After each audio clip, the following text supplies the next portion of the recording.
draudziņ, kur esi tu, pēc tevis ilgās es nomiršu. Mans mīļais draudziņ, jēl atgriezies, bez tevis pūkstēt, sirds apstāsies, viss piedos aizmirst, lai esi kāds, cik vēl kaut reizi pie manis nāc. Mans mīļais draudziņ, jēl atgriezies, bez tevis pūkstēt, sirds apstāsies.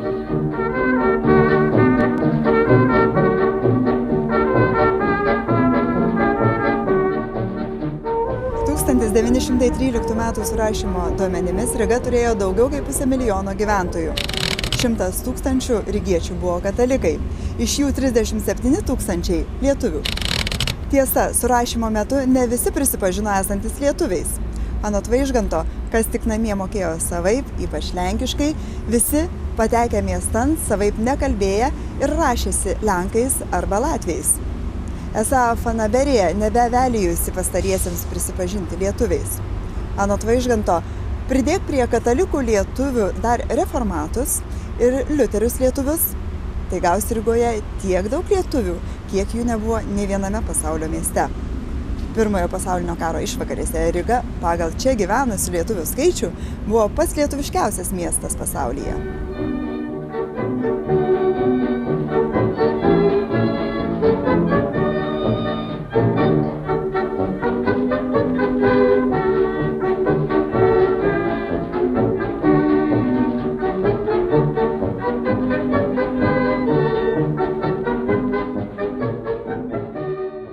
Po baudžiavos panaikinimo, kada išsilaisvino, buvo išlaisvinti valstiečiai ir radosi didelis darbo jėgos perteklius, sakytum, santykinis toksai. Ieškodami uždarbių, mūsų žmonės traukė į Rygą ir kitus Latvijos miestus, ieškodami uždarbių.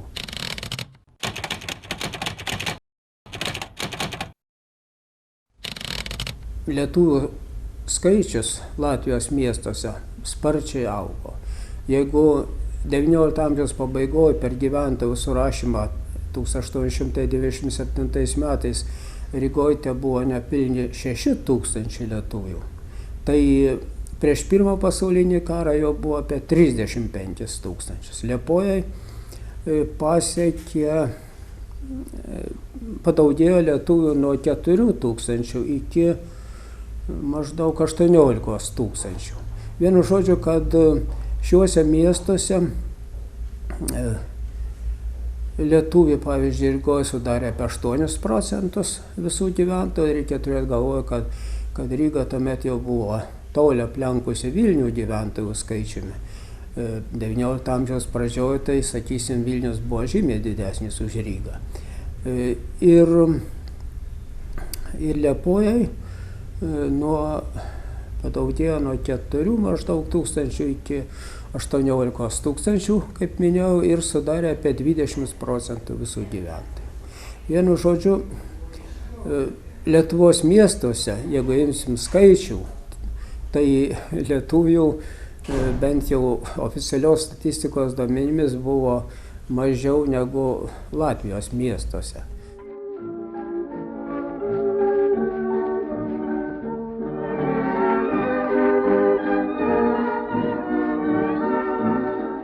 Ieškoti darbo atvykę į Rygą lietuviai paprastai apsistodavo pramoniniuose Rygos priemiesčiuose, kuriuose būdavo pigiausi butai ir ranka pasiekiamas darbas fabrike.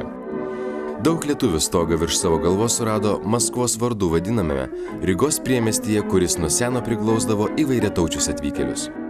Šiame proletariškame Rygos rajone gyveno daug rusų, baltarusų, lenkų, o XIX amžiaus pabaigoje šis internacionalinis darbininkiškas Rygos rajonas priglaudė ir lietuvius.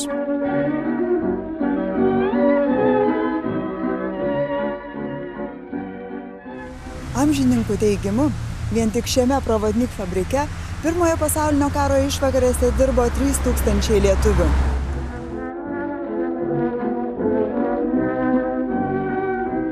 Šiame antrame pagal dydį pasaulyje gumos dirbinių fabrike Rygoje Pirmojo pasaulinio karo išvakarėse iš viso dirbo 16 000 darbininkų.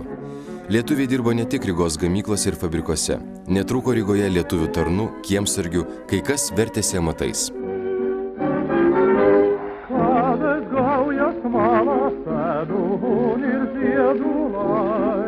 Kad Vilnių čalonės klausos mais, jo tik skumjį sapnių pilna Vilnių giesmas skan, un senas dienas nasrafama.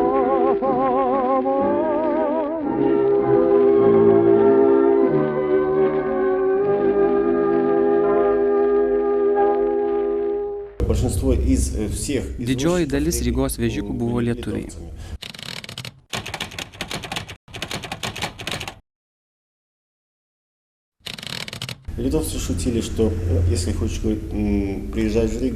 Kaip tuomet juokavo patys lietuviai, rašė latvių spauda, jeigu atvykęs į Rygą samdysi vežiką, būk 90% tikras, kad vežikas bus lietuvis. Nebus jokio rūpesčio dėl kalbos, tu galėsi laisvai susikalbėti lietuviškai. Oficialiais to meto statistikos duomenimis maždaug 300 Rygos vežikų buvo lietuviai. Tai žinoma sudarė didelę šio miesto vežikų dalį. И было около 300 литовцев. Это очень большое число. Ну, кроме того, еще 100 железнодорожников, очень мало интеллигенции. Tuo tarpu lietuvių inteligentų Rygoje buvo labai mažai, tik keletas mokytojų, gydytojų. В основном это были служащие. Daug lietuvių tuomet dirbo tarnais. Слуги, которые работали у богатых рижских жителей.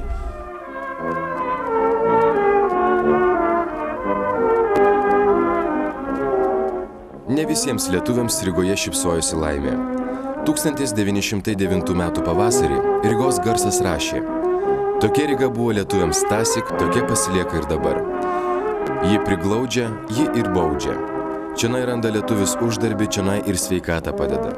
O lietuviai kaip traukia, taip ir traukia į Rygą, laimės ieškoti.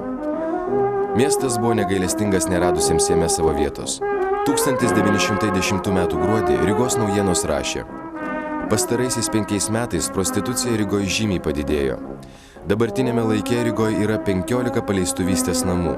Policijos prirašytų pavienių paleistųjų 933, o neprirašytų esą virš 8000.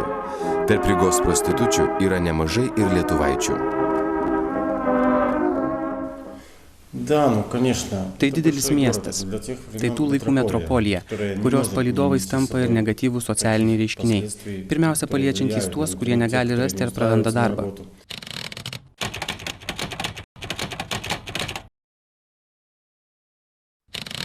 Город большой, капиталистический город того времени, дикий капитализм частично, да? Neseniai pasirodžiusio laukinio kapitalizmo miestas priverčia atvykėlius bet kokią kainą susirasti pragyvenimo šaltinį.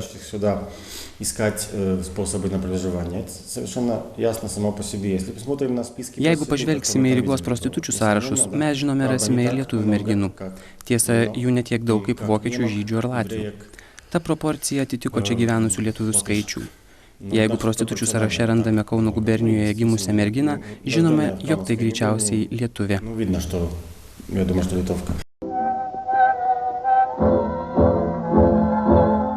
Nauja, nepažinta miestietiško gyvenimo aplinka stebino ir glumino vakarykštį valstietį. Mažaraštis, o neretai ir beraštis, neturintis jokios profesijos atvykėlis, atsidurdavo visuomenės apačioje. Į Rygą atvykusių lietuvių išsilavinimas, jų socialinė padėtis aplinkinių akise lipdė stereotipinį lietuvio vaizdinį.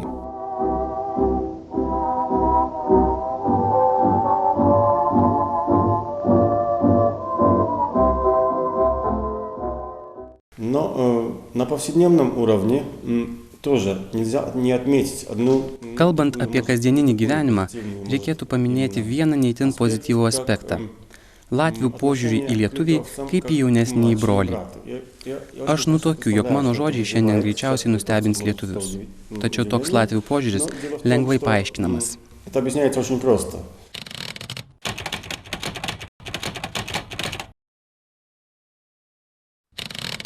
Lietuviai Rygoje sudarė absoliučią daugumą, vežikų profesija nei gera, nei bloga. Tačiau vežikas lieka vežiku.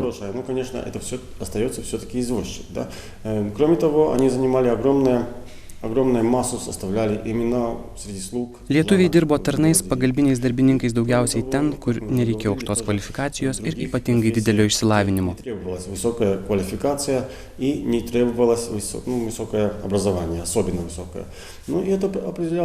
Būtent tai esmingai sąlygojo, jog latviai susiformavo požiūrį į lietuvius kaip į jaunesniuosius brolius. Tačiau noriu pabrėžti, kad šis požiūris nebuvo negatyvus. Jis buvo pozityvus, tiesiog į lietuvius žvelgta vyresnio brolio akimis. Aš suprantama kalbu ne apie inteligentiją, bet apie paprastų žmonių kasdieninius santykius.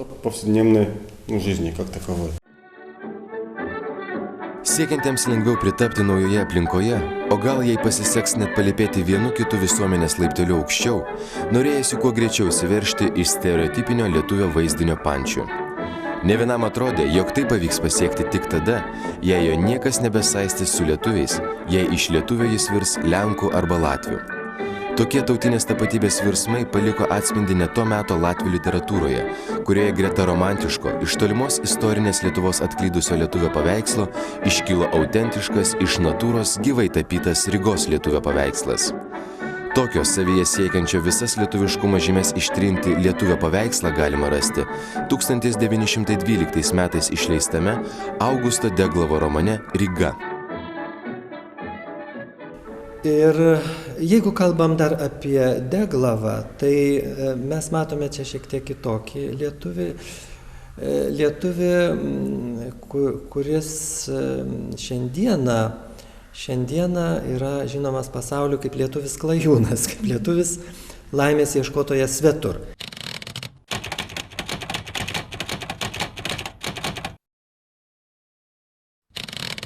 Deglavas tokį vaizduoja savo romane, mes čia matom atklydusius iš Lietuvos, laimės ieškotojus.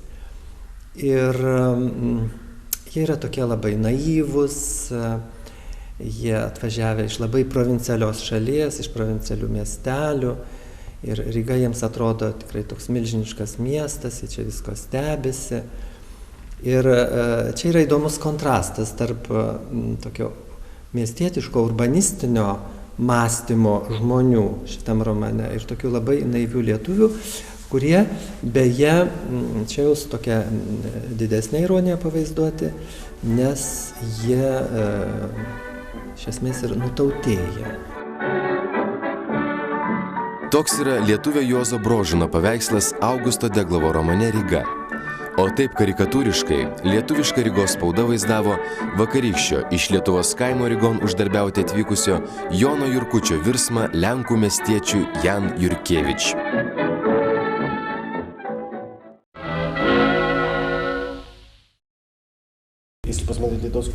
Jeigu pažvelgsime į nelegalią lietuvišką spaudą, kuri pasirodo iki 1904 metų, išvysime, kiek daug joje rašoma apie lietuvių problemas Rygoje, sudėtingus lietuvių tautinio atgimimo procesus.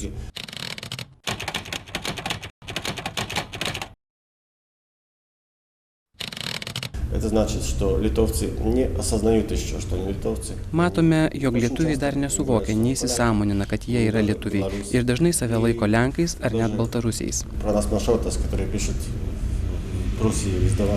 Pranas Mašiotas Prūsijoje leidžiamame lietuviškame laikraštyje rašė: einu per Rygos kapines, matau ant antkapių lietuviškas pavardės, tačiau įrašai antkapiuose iškalti lenkų kalba. Tautinė savimonės branda ėjo vingiuotais keliais. Rygos lietuviai draugė su tėvynėje likusia tauta nuėjo tą patį tautinio atgimimo kelią. Gal tik liberalesnėje Rygos aplinkoje tautiniam judėjimui buvo šiek tiek daugiau laisvės. Dėl lietuviškos spaudos platinimo netekęs darbo ir priverstas išvykti iš Kauno gubernijos, Liudvikas Jakavičius Rygon atvyko 1891 metais. Įsikūręs, sekmadienį patraukė į Sopulingosios Dievo motinos bažnyčią. Prie šios bažnyčios jis išvydo pažįstamą knygnešį Šiušę. Šis stovėjo prie didžiulio lietuviškomis knygomis nukrauto stalo ir laisvai prekiavo. Nustebęs Jakavičius pasteiravo knygnešio, ar galima laisvai Rygoje prekiauti lietuvišką spaudą ir niekas už tai nebaudžia. Knygnešys atsakęs, jog Rygoje nei leidžiama, nei draudžiama prekiauti lietuvišką spaudą. Be to, Rygos policija jokio supratimo neturinti apie lietuvišką spaudą ir jos draudimą.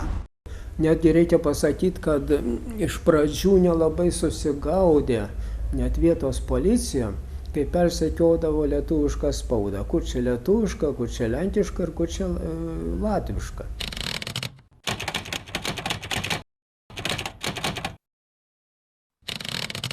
Pavyzdžiui, 90-mečio dar pradžioj, tai būdavo, kad net prie katalikų bažnyčių, pavyzdžiui, knygnešys Miklius, ten net atvirai kartu su devocionalijomis išsidėliojęs turėdavo ir lenkiškų, ir lietuviškų maldaknygių, ir tik paskui jau apie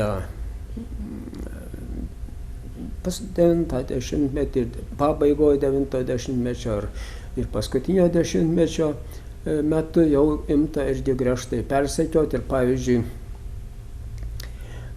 1896 metais, kada įkliuvo ta inteligentų grupė, kuris spietėsi apie Joną Jablonskį, pats Jonas Jablonskis buvo ištremtas, išsiųstas į Taliną, na ir išblaškyti lietuvių inteligentai gerokai buvo.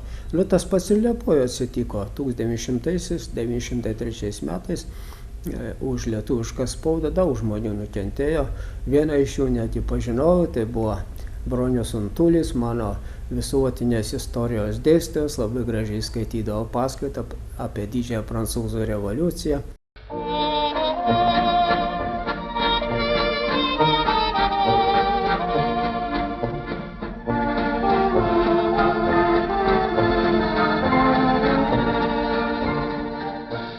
Lietuvišką spaudą kiekvienas slėpė taip, kaip išmanė. Apie savo sugalvotą būdą Rygoje gyvenęs Liudvikas Jakavičius rašė: Aš pats darydavau taip ir kitiem patardavau elgtis šitokiu būdu. Nuo mano butą visada žiūrėdavau, kad butas būtų antrajame aukšte arba dar kur nors aukščiau, kad virtuvės langas išeitų kur į akliną sieną ir nebūtų niekam matoma, kas iš to lango iškišta. Tuomet aš pasiskaitęs lietuviškos literatūros, vakare įkišdavau ją į odinį maišelį, pririšdavau vielą ir nuleisdavau kaboti pro virtuvės langą. Ne kartą žandariai darydami kratą, kone virš kojomis apversdavo visą butą, tačiau niekuomet nesusiprasdavo žvilgtelėti, kas pro virtuvės langą iškišta. Aš nepaminėjau, kad be tarnų ir vežikų labai daug lietuvių Rygoje tarnavo policijoje.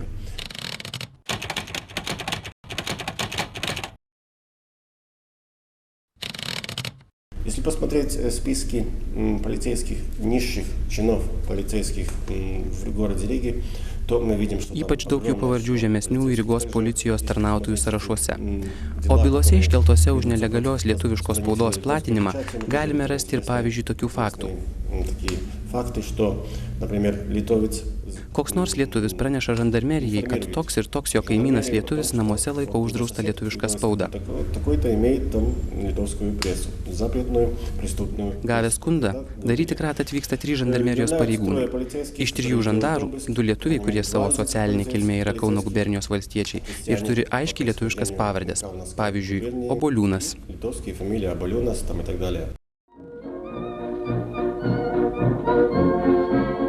Lietuvių kolonija Rygoje sparčiai augo, steigėsi lietuviškos draugijos. Draugėn vienytasi tam, kad lengviau būtų įveikti gyvenimo negandas. 1881 metais įsikūrė pirmoji tokia organizacija. Ji turi lietuvišką pavadinimą, tačiau po 3 metų ši organizacija virsta absoliučiai lenkiška.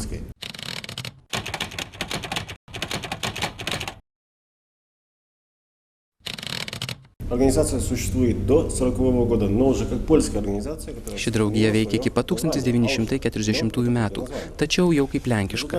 Ji išlaikė tą patį pavadinimą Aušra, tačiau tai tik pavadinimas. Ši organizacija kaip lietuviška nutraukė savo veiklą. 1894 metais įsikūrė kita lietuvių organizacija – Rygos lietuvių savitarpio pašalpos draugija. Ji tampa didžiausia lietuviška organizacija. Rygoje, kai įsikūrė lietuvių pašalpos draugija 1894 metais, tai ji greit subūrė apie 1000 lietuvių.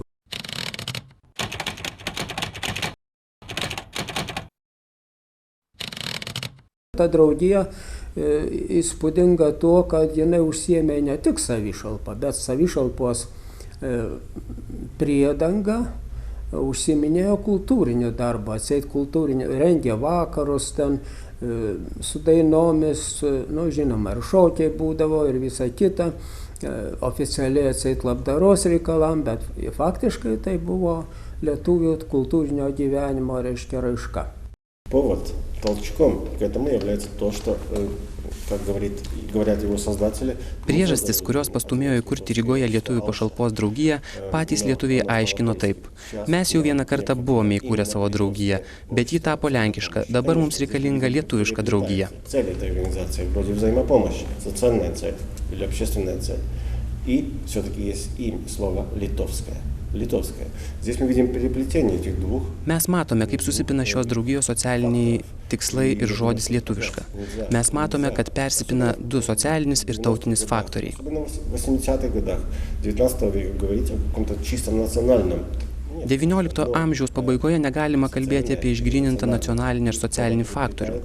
Jie persipina. Vėliau visą tai taps grynai nacionaliniu judėjimu. Чисто уже национальное, также национальное движение.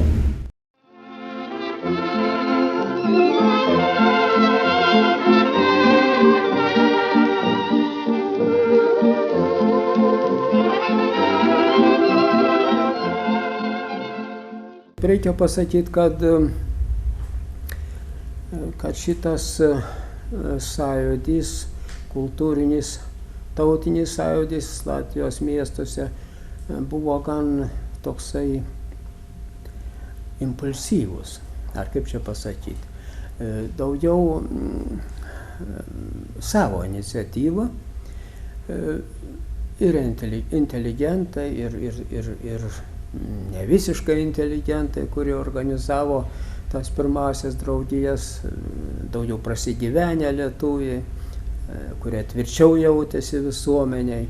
Bet reikia nepamiršti, kad visus juos įtakojo lietuvių tautinė spauda. Aušra iš pradžių, pavyzdžiui, Miliausko Miglovaro, kuris Rygoje ten išplatindavo po keliasdešimt egzempliorių Aušros. Arba Varpas, neatsitiktinai Jelgovo Mintaujoje ir literatoriškosios komisijos, taip sakant, buvo nemažai, svarbiausi, sakyčiau, nariai. Ir taip toliau. Taip, kad tas bendras tautinės ideologijos poveikis, žinoma, skatino veiklą ir šių miestų lietuvius. Ir jų daugumo, žinoma, paprastų žmonių buvo tai toks sąjūdis daugiau, kaip čia pasakyti, savi identifikacijos, reiškia, savo tautinės tapatybės raiška ir siekimas ją išlaikyti. Kova už tautinės teisės vyko steigiant lietuviškas draugijas, mokyklas, leidžiant lietuvišką spaudą. Ši kova už tautai pridarančias teisės persikėlė ne tik į katalikiškas Rygos bažnyčias, reikalaujant deramos vietos lietuvių kalbai sulenkėjusioje katalikų bažnyčioje. Nepasitenkinimas savo socialinę ir tautinę padėtimi paskatino lietuvius aktyviai dalyvauti 1905 metų revoliucijos įvykiuose.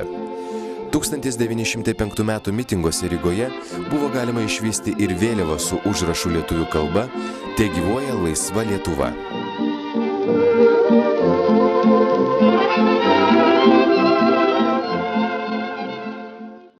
1905 metų gruodį Didysis Vilniaus Seimas priėmė politinius reikalavimus Rusijos carui.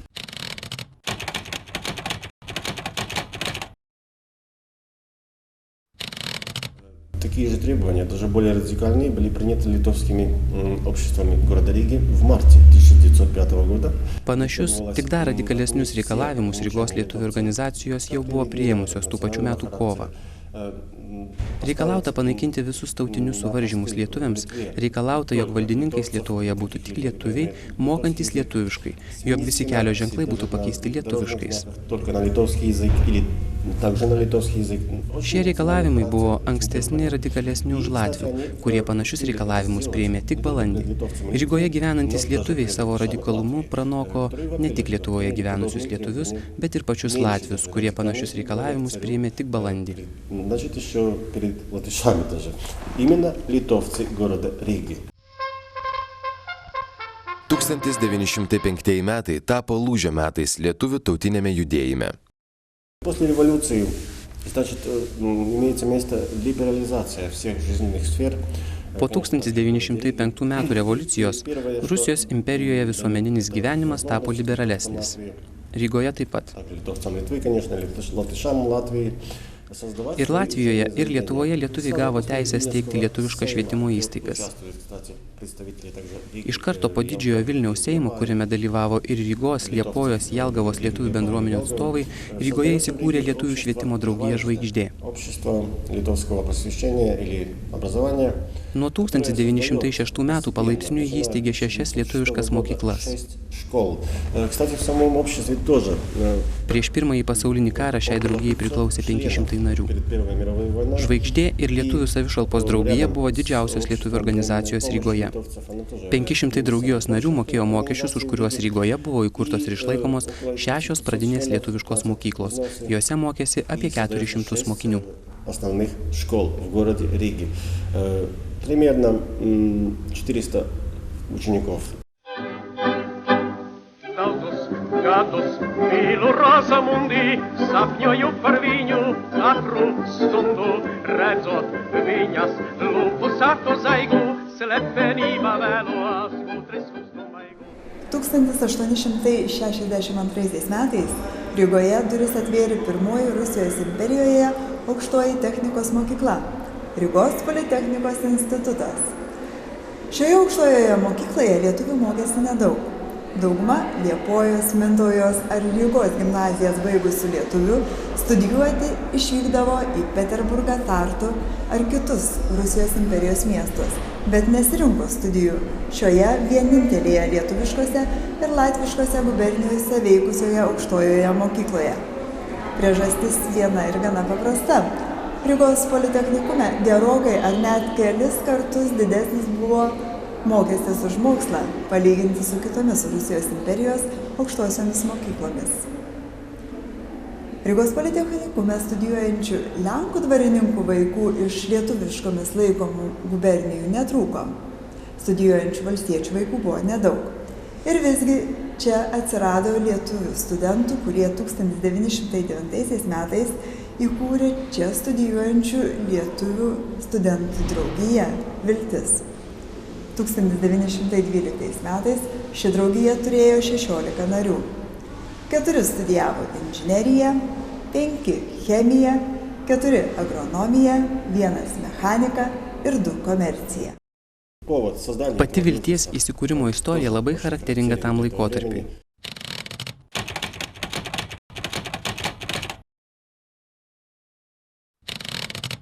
В Рижском политехническом институте на каком-то вечере, где литовцы до тех пор... Vieno vakaro Rygos politechnikos institute metu keli lietuviai studentai tuomet priklausė lenkiškoms šio instituto studentų korporacijoms tarpusavyje kalbėjosi lietuviškai. Priėjęs lenkų studentas paklausė vieno iš šių lietuvių, kodėl jūs kalbate kiauliaganių kalba? Tai pastūmėjo lietuvius įkurti savo lietuvišką draugiją. Ir jie tai padarė. Viltis buvo viena iš daugelio lietuviškų organizacijų, kurios įsikūrė po 1905 metų iki Pirmojo pasaulinio karo. Nuo 1906 metų veikia Blaivybės draugija, Vartotojų draugija, Lietuvių taupomoji kasa, Lietuvių Latvių taupomoji kasa, vėliau tapusi daugiau latviška draugija. Be to veikia lietuvių kairiosios organizacijos, tokios kaip Giedra, Lietuvių sekcija Latvijos socialdemokratų partijoje. Šiame Rygos centre esančiame name Pirmojo pasaulinio karo išvakarėse būstą turėjo Šventos Zitos tarnaičių draugija, vienijusi lietuvaitės tarnaitės ir fabrikų darbininkės. Čia pat buvo įsikūrusi Rygos lietuvių katalikų blaivybės draugija, uoliai rengusi prieš alkoholinius paskaitų vakarus. Pastaroji čia laikė ir savo skaityklėlę. Greta veikė laikraščio Rygos garsas redakcija.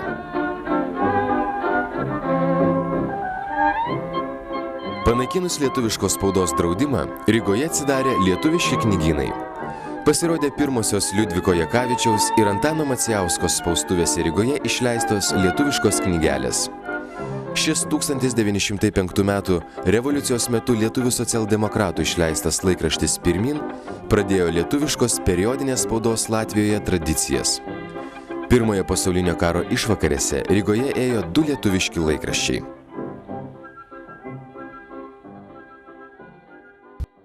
Своя пресса в Риге. Lietuvių spauda labai įvairi ir marga. Очень многообразная.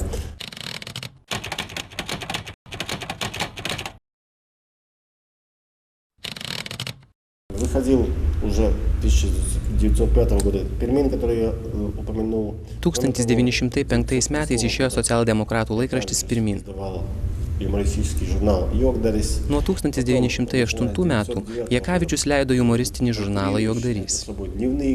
Nuo 1909 Rygoje ėjo 2 tarpusavyje konkuruojantys laikraščiai – Rygos naujienos ir Rygos garsas.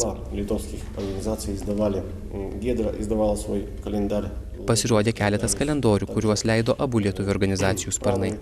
Savo kalendorių išleido ir Giedros draugija. Rygoje veikė keletas lietuviškų knygynų. Еще было несколько магазинов, литовских книжных магазинов. Visuomeninio gyvenimo liberalizacija po 1905 metų ne tik atvėrė vartus lietuviškai spaudai. Ji į viešumą iškėlė gerokai anksčiau prasidėjusią lietuvių bendruomenės pasaulėžiūrinę takoskyrą. Rygos lietuvius dalijo pasaulėžiūra ir politinės simpatijos. Tarp lietuvių atsiradę kairumai ir dešinumai, Vaižganto žodžiais tariant, perskiria Rygos lietuvius į didžiumą su religija ir į mažumą be religijos. Dešinėje buvo kelių dešimčių tūkstančių katalikų minia, kairėje telkėsi laisvamaniai ir socialistų simpatikai. Dešinieji telkėsi aplink bažnyčią, kairieji aplink spaustuvininką Liudviką Jakavičių ir jo leidžiamas Rygos naujienas. Ši katalikų vardu vadinama gatvė Rygos priemiestyje, kuris vadinamas Maskvos vardu, tuomet tarsi gyvai įkūnijo šią lietuvių bendruomenės pasaulėžiūros takoskyrą.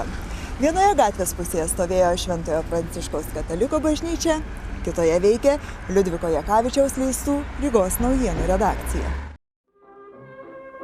Stiprus Latvijos socialdemokratų judėjimas veikė ir didžiuosiuose fabrikuose dirbančius lietuvius. Kairiųjų keliamo socialinio teisingumo idėjos nebuvo svetimos proletariškai Rygos lietuvių bendruomeniai. Simpatijas kairiesiems jaučiančių lietuvių būrys buvo nemažas.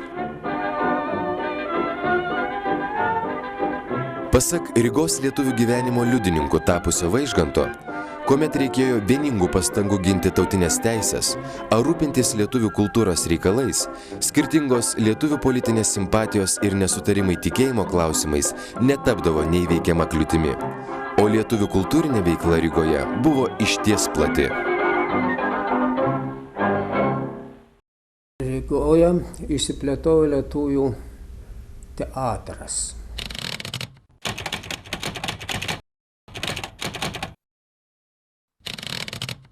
Nuo pašalpos draugijos atsiskyrė iškart 1906 metais kanklių draugija, tai daugiau muzikinės tokios kultūros propagavimo draugija, kurioje dalyvavo ir Kačanauskos, ir keletas įžymių būsimųjų lietuvių kompozitorių. Na ir iš saviveiklinių tokių dramos draugijų gal ryškesnė buvo tokia Žaislas draugija, kurioje labai aktyviai veikia Liudas Jakavičius. Na, reikia pasakyti apskritai, kad visos draugijos rūpinosi lietuvių vakarų organizavimu, dramos spektaklių, muzikinių spektaklių, dainos vakarų ir taip toliau organizavimu. Ir iki pirmo pasaulinio karo skaičiuojama, kad tokių renginių įvyko Rygoje netoli 200. Nereikia galvoti, kad tai buvo visą laiką ten kokia nors aukšto lygio klasikinio meno propagavimo institucijos. Labai buvo mėgstami tokio lengvo žanro ir vaidinimai, ir ypač komiški, bet būdavo ir rimtų tokių veikalų. Rygos lietuviai savo vakarams kartais nuomodavosi šią Latvių teatro salę.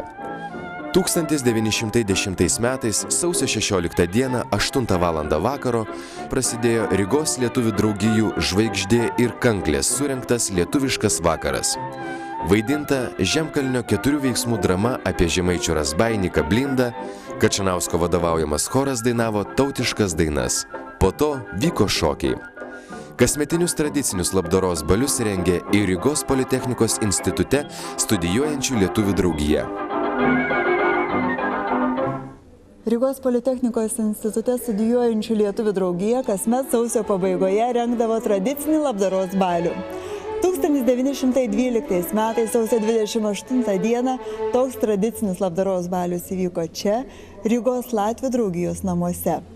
Vaidinta Liudo Giros istorinė drama Kerštas ir griežiant 50 balalaikininkų orkestrui vyko šokiai. Norinčių pašokti svečių susirinko tikrai daug. Jie kalbėjo latvių, lenkų, vokiečių, rusų kalbomis. Į labdaros balių atvyko net pats Livlandijos gubernatorius Zvegencevas. Pirmojo pasaulinio karo išvakarėse Rygos lietuvių bendruomenė sutvirtėjo. Atsirado pasiturinčių lietuvių amatininkų, vienas kitas pirklys ar net mažos įmonės savininkas. Lietuviai tuo metu sustiprėja socialiniu atžvilgiu.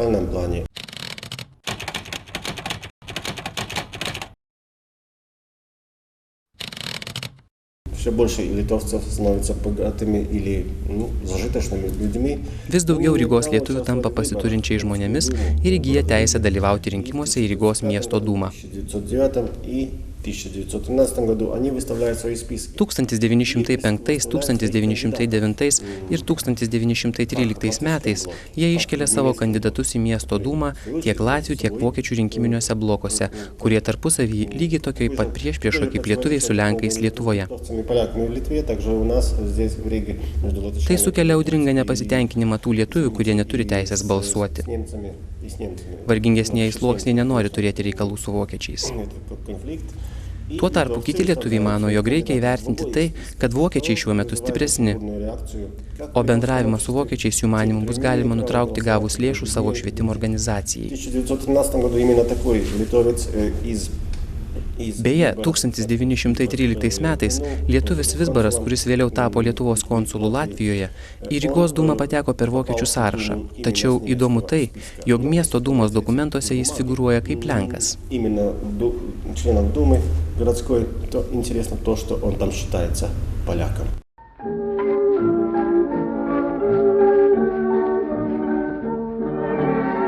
Gausi lietuvių kolonija Rygoje negalėjo pasigirti tik skaitlinga inteligentija.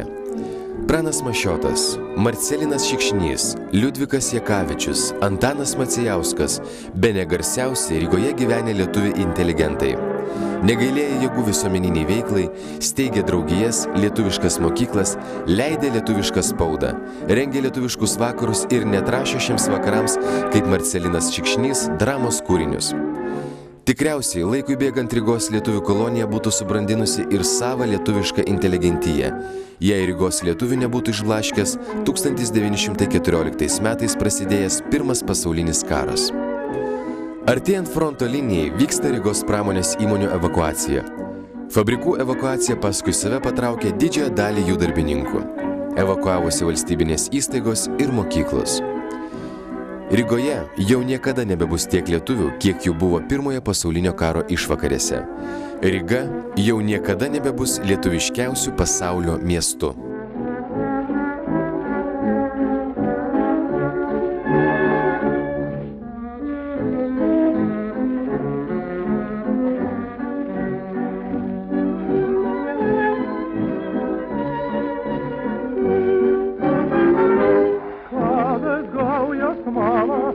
Ziedun ir ziedu laiks, kad Viļņu skaloņos klausos mais, jo tik skumji sapņu pilna Viļņu dziesmas skan, un senas dienas nāk.